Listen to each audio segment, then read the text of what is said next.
Yes. Yes, it is. And I'm going to tell you why. Hello, I'm Wanderer001, and let's get into the review of the Google Nest battery-powered doorbell. And just so you don't think I'm totally downplaying the Google Nest battery-powered doorbell here, we're actually going to start with some things that I think Google did well to make this as even a review as I possibly can. First, we're going to talk about the design. There are a lot of nice things that Google did with the design. First being the actual overall size of this. It is only 6.3 inches high with a depth of 0.95. This makes this one of the slimmest actual doorbells that I have reviewed to date. There are also some little touches which are very difficult to get on camera. Around the camera lens itself, it pretty much says hello and says it in several different languages, which is kind of cool. The doorbell button itself is really large and has a light ring that goes around it, makes it easy to press. People aren't pushing up here thinking that that is the actual doorbell. Coming across to the back, you do have the ability to wire this. It is a USB-C device for charging, which is also very good. And then this right here is a mounting screw, which lends to part of the cool things that it can do, being that right now, I'm pressing the button, it's not actively recording me. It needs a metal connection point there before the doorbell actually turns itself on, which again, like I said, that's a nice little touch. When you're charging it, if you push the button on the front, it will tell you how much roughly is left for it to complete its charge. Those are aesthetic-wise things that I like about this. Second, it's really easy to install. There's a backplate, you screw it in, and then you mount this. That's because, well, you don't have to wire this if you don't want to. That's a great thing that this has. It has person and package detection for free, but very limited. You also do not get notifications while this is charging. So like I showed you, pushing that button does not actually activate this. So that means while it's charging, you don't get notifications if you walk by. If you've had other doorbells, you know what that's like, trying to keep it somewhere where it doesn't see you, so you're constantly getting notifications. That's a really neat aesthetic and foresight that went into this. The two-way talk with the speaker there on the bottom is actually reasonably good. I was very surprised for the size of this device, the audio that I got out of it, like this. Audio sample, Google Nest battery-powered doorbell. Sally sells seashells by the seashore. Peter Piper picked a pack of pickled peppers. Test 1, test 2, test 3, pen test. Because it is a Google Nest product, it's built right in with the Google Home app now. So if you already are a Google household, this builds right in, nice and simple. And one of the more interesting features that I found with the Google Nest battery-powered doorbell was the notification system, where it delivers almost like a GIF of your trigger. So it's not even sending you the video file or just the plain notification, it's sending you a little GIF letting you know, hey, somebody's here, this is what I was looking at. But for me, that's kind of where things end with how good this was. So the last good point I will put is actual ease of setup. So let me show you what that was like. This is setup for the Google Nest battery-powered doorbell, and I'm basing it pretty much off of this card, which is the instructions for this. So step 1, we're going to plug in our doorbell using the cable. You then download the Google Home app and then scan the QR code right here. Same QR code exists on the back of the device, so if you lose this, don't worry about it. So for us, step 1, we're going to go plug this in, and then we already have the app, and we'll move on from there. All right, so we have our cable plugged into a power supply, and I'm going to plug it into the back of the camera. Little white light came on right there. Audio cue from the Nest doorbell. Color of that LED has changed from white to blue. I'm going to give that another second to see if it changes again. If not, we do have the Google Home app open and ready and waiting. All right, so now it's just kind of pulsing. So we're going to take that as the cue to bring in the Google Home app right here. And we are going to do just like it said, which is up here in the upper left-hand corner. We select the plus sign, and then we say add or set up a new device. So we're going to select that. So we have two choices. We have new device, which this is, or works with Google. So we're going to select new device, and then off camera, it's showing my two different home locations. So I am going to select my primary home location, and then it wants us to allow nearby devices. So we're going to say next, and allow, location access, select next, and it's looking for devices, which is slightly different than the basic instructions. So let's see what we're looking for here. Doorbell, Nest doorbell battery, that's what we have. Now we're getting to the point where we're scanning the QR code. So we're gonna do that very quickly off camera. So I have that scanned. We're gonna hit next, have to agree, terms and service, next. No, I'm not helping you with data. That's up to you if you wanna do that or not. Plug in the doorbell, which I already have, so the instructions that it came with and the instructions you get from the app are slightly different, but our doorbell is already connected to power, so we're gonna let that do its thing. All right, so it's asking us to press the button to wake it up. So I have pressed it, nothing's changed over here, but we're gonna hit next and see what that does. All right, I'll be interested to see what network this actually places the doorbell on, considering that I have an IoT specific network, but that's not necessarily what my phone is currently on or what my other Google Home product is linked to. So we'll see which one it picks up on. All right, now it's looking for Wi-Fi networks, connecting to Wi-Fi network. Hasn't actually, connecting, finishing up. It didn't let me know which one it connected to, so I'll have to look at that in the settings area later. Doorbell beeped, or chimed. It says all set. Where is this device? Well, considering it's a doorbell, I don't think it's in any of these rooms. We're gonna say front door, and next. As with anything, there is a firmware update that needs to be downloaded, depending on when you purchase. All right, got another beep, because it's making progress. All right, so it's asking how we'll be powering this. I'm gonna say battery, because I'm not plugging it into the wired terminal. And now it's actually kind of walking you through what you'll need for installation, a power drill and a Phillips head screwdriver. You have a choice to watch the video, or you can say it's already installed or select next, which will walk you through kind of all the steps. So we're gonna say next, camera on, it's letting you know the green light, live view, it'll pulse it. And here we have our video history. So that's gonna be your saving of cloud clips and recordings, letting you know depending on where you are, it may or may not be legal to do, so you have an option to toggle that on or off. I'm gonna leave that on. All right, so right here we can turn our microphone on or off, or we can select audio recording. It's letting you know when audio recording is off, if the microphone is left on, it will still let you hear what's going on, but it won't record those to the clips. Again, some local laws allow you to video, but not have audio. This is actually gonna be something you're probably gonna wanna set up later. I'm sure they'll let you get to it, but it's visitor announcement, and depending on if you have friendly faces type AI turned on, it will let you have a unique announcement for each of them. I'm gonna leave that off for now, and hopefully I'll be able to get back to that. What is your spoken language? English US for me. And then here we have try Nest Aware at no charge.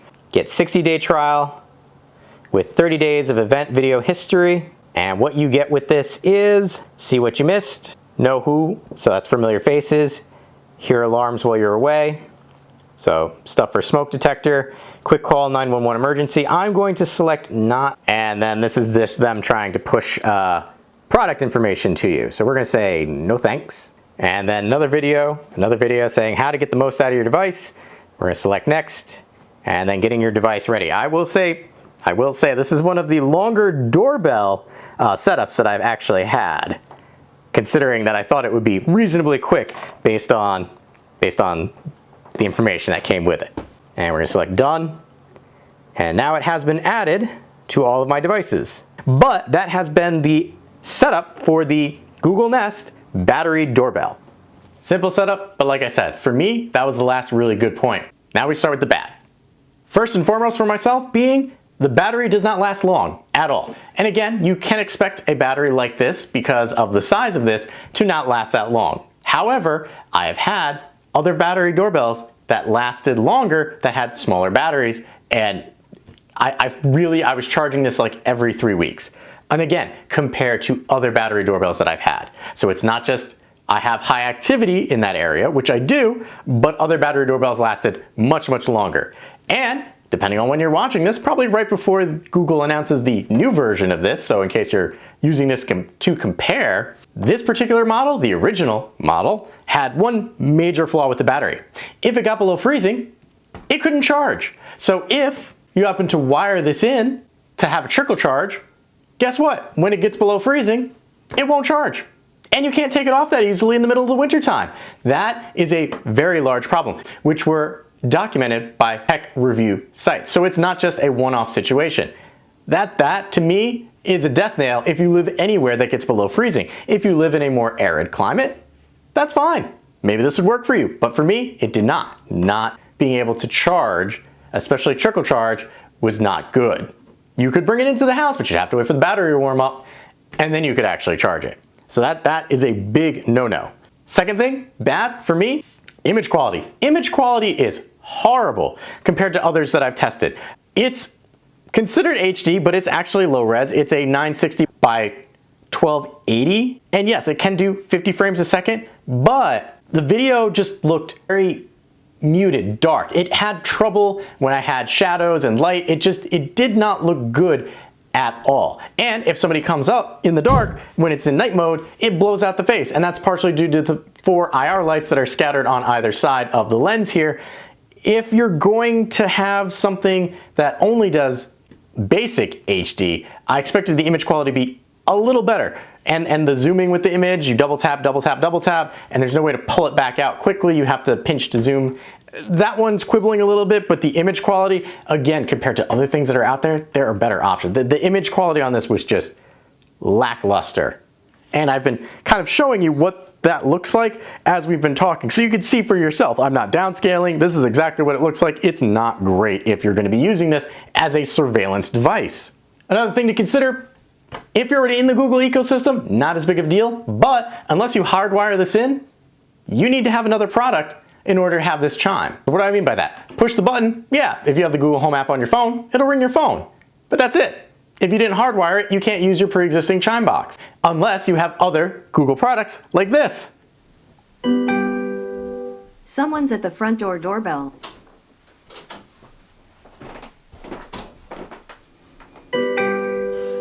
Someone's at the front door doorbell.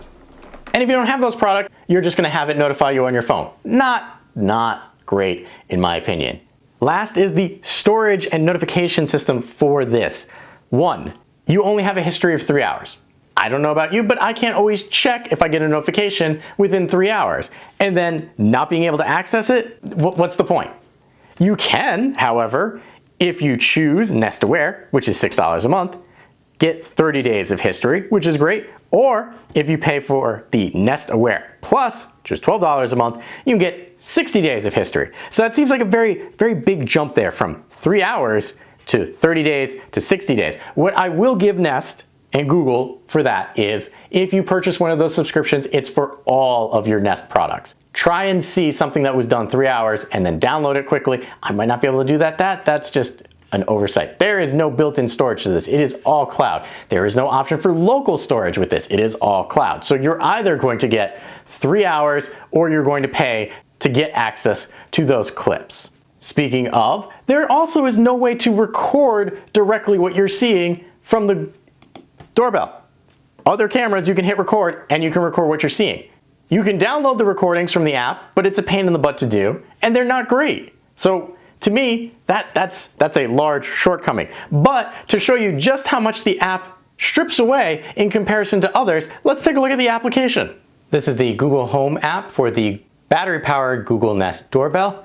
Here you can see right down here we have our front doorbell listed. We simply tap on it to open it up.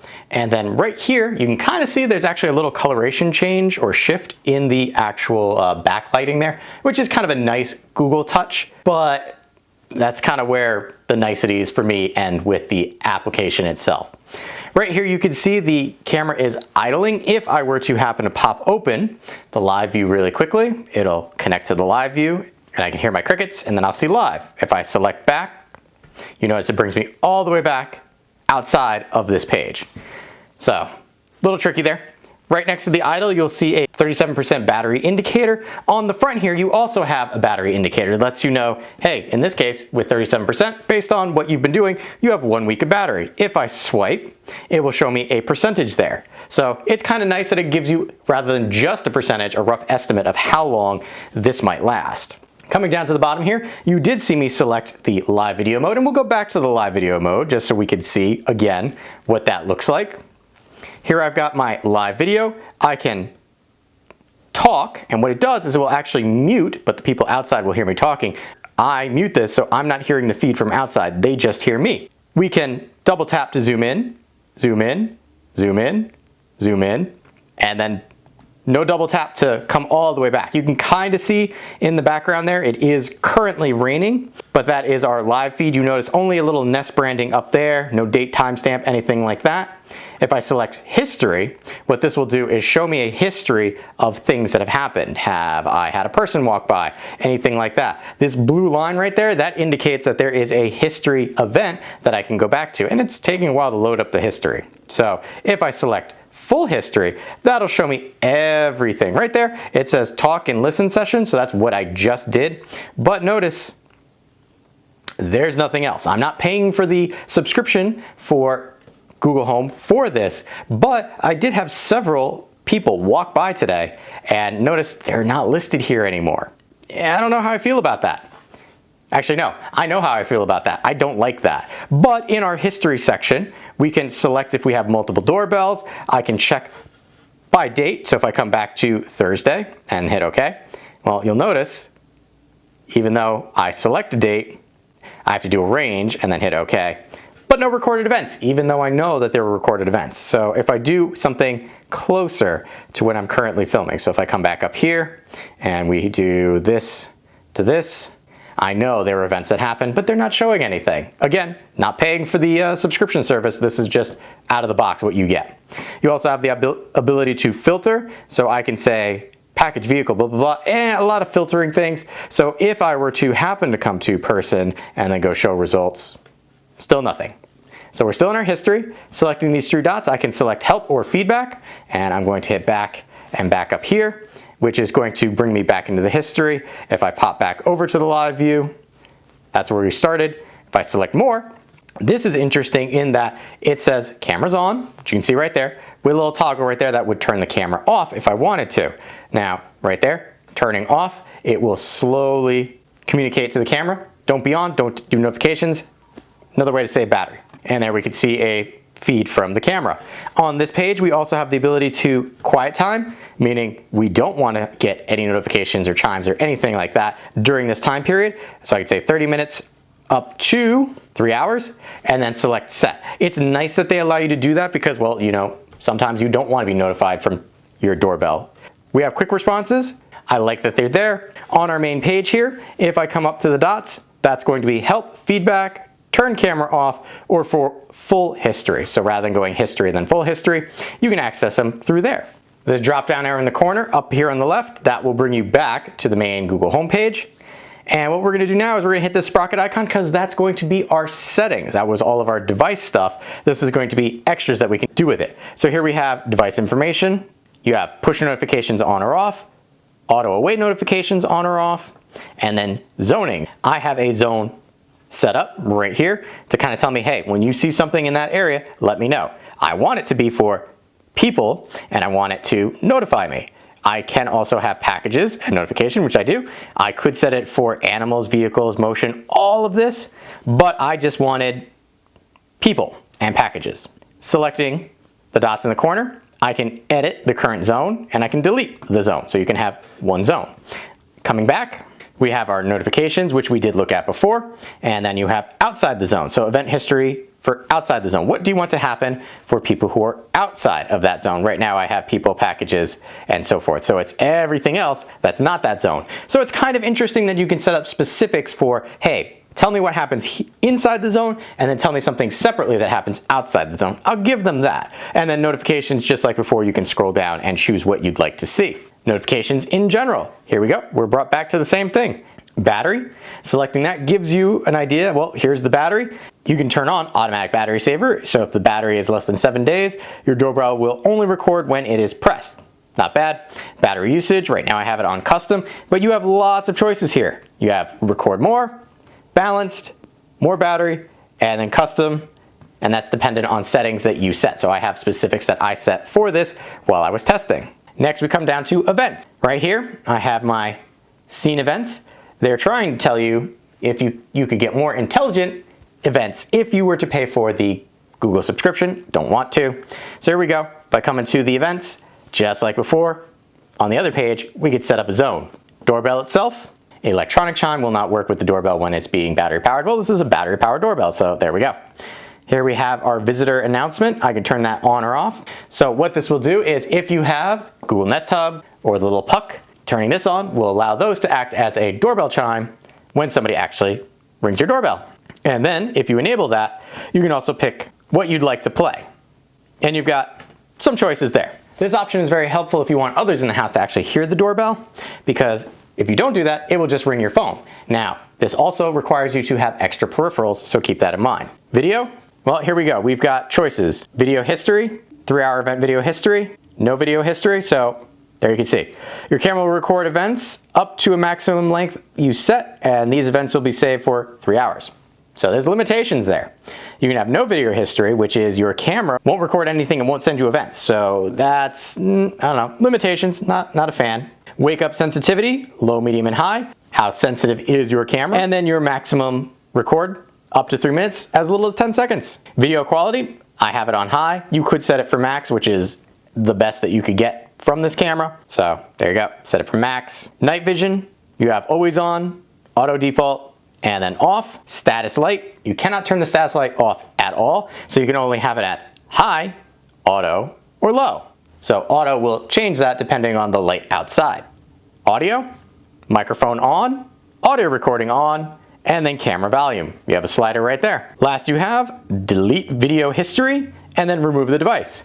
Well, considering it only saves things for 3 hours, there's not much that you're gonna have to delete. Pressing back brings us back to the main page for the Google Nest battery-powered video doorbell and the realistically lacking of features that you have for it. There you saw. It actually is a very bare bones application for what you'd expect from Google, which would be more options, more settings. But I guess that's just what you get with the Nest. And realistically, my thoughts on this are, for the price point, there are better options out there. I'm being perfectly honest. Over there in the corner, playlist of a lot of different doorbells that I've done. Some of them are a little more expensive than this, but you either get on-site storage, you definitely get better camera, you get better night vision, you get a lot of things for those prices. For the price point of this, I expected more, and you could do better.